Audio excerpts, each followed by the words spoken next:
Welcome everyone to our really quick webinar on using OER, Open Education Resources, to facilitate place-based learning. We're here through ISKME and OER Commons and Go Open National Network. Welcome. Go Open National Network is a community of educators and leaders who support K through 12 open education. So looking at resources that are openly licensed, we do invite you to check out the Go Open Hub on OER Commons. You can join some of the groups and find lots of great other resources, including other full webinars on topics, and connect with other educators who are exploring OER. I'm Joanna Schimizzi. I'm a professional learning specialist with ISKME.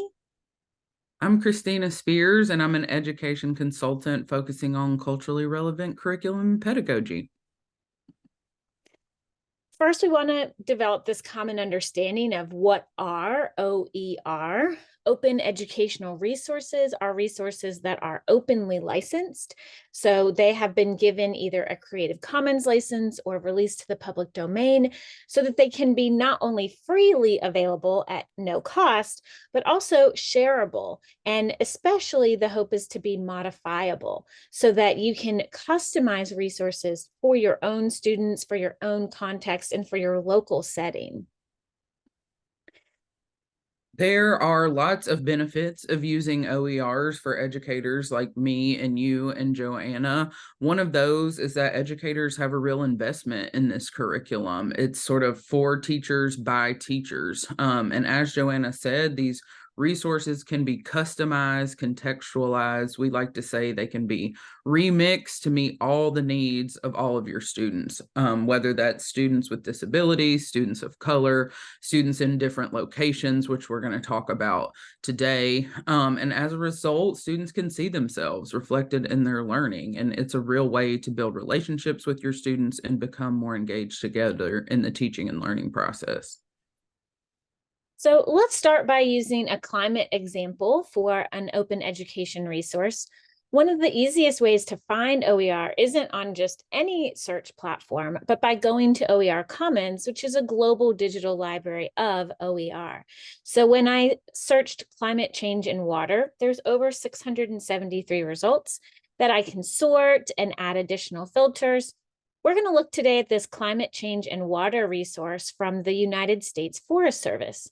One of the reasons we want to look at this resource is because it's in the public domain. It has the ability for anyone to remix and change and adapt the resource. So when we look at the resource, there's a lot to see here. It's a long PDF with a lot of information, great images, great information, but I might need to add some additional supports for my students. I might need to help break this resource down, but I especially want to customize it because this resource, while I can make customizations to it, it is in a PDF and I can copy and paste that into a new document. I just want to give attribution, even though in public domain it's not required. It's nice to give attribution. When I look at this, I see a lot of great national information and global information about water and climate change. But for my students, I'm going to want to customize it and localize it, make it about the water in my area. So you can find additional resources, create that text set. So here's an example of a resource that has been made in my area, Mecklenburg County of North Carolina. And this is about the Reedy Creek watershed. And when I look at this resource, I see that it's going to be a little bit more accessible to my students.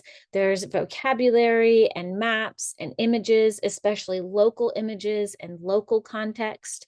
Lots of good science information, some great literacy, and there's some history connections. But I want to make sure that this resource doesn't have any bias that's going to be harmful to my students.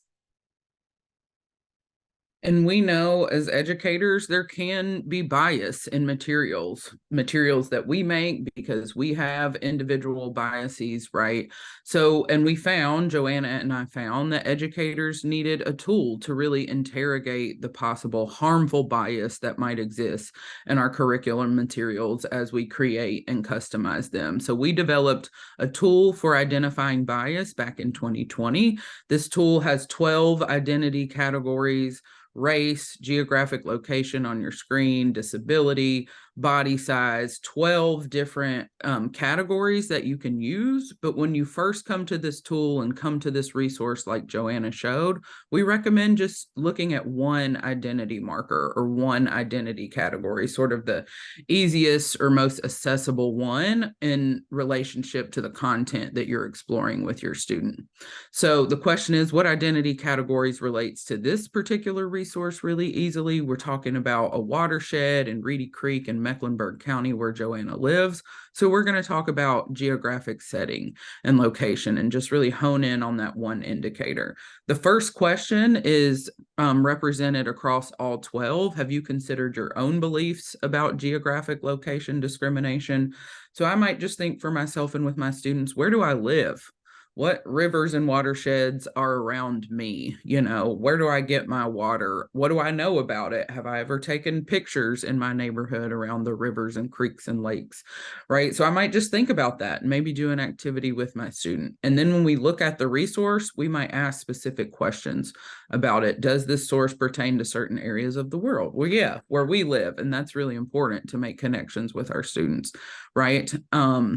Does the source depend on a harmful stereotype of specific regions or locations? We're going to look back at the resource in just a moment. Does this source leave out concepts of diverse locations, rural places, South, colonized lands, when it can be added for deeper context, right? And finally, and maybe I think my favorite question on this tool, does this source demonstrate positive regional or geographic identities for historically marginalized people, highlighting genius and joy, right?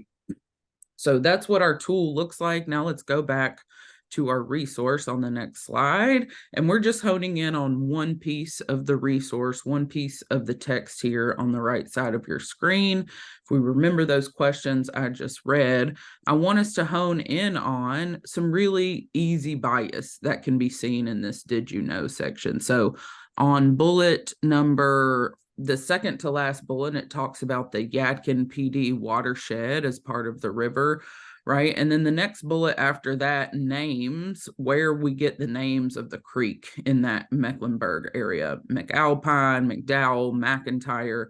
These names are after Scot-Irish heritage, right, of many early white settlers. So we've named in this resource the white settlers who they have been named after these rivers have been named after them, excuse me.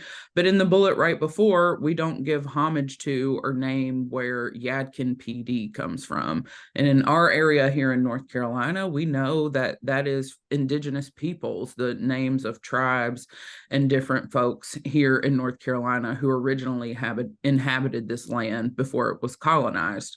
So for my students, if I were going to use this, remix this, customize this, I might take this screenshot and then add some questions with it, right? Who are Yadkin PD? Where did that name come from? Maybe look at a native land map alongside the maps that are already on this resource so we can make connections to the local people and to the folks who have been historically marginalized, right?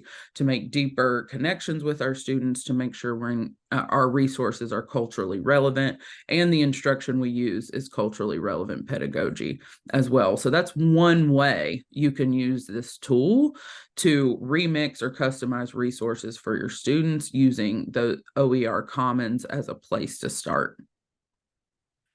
Thanks, Christina, because that's such a great reminder that when you're working with openly licensed open education resources, you can make those customizations.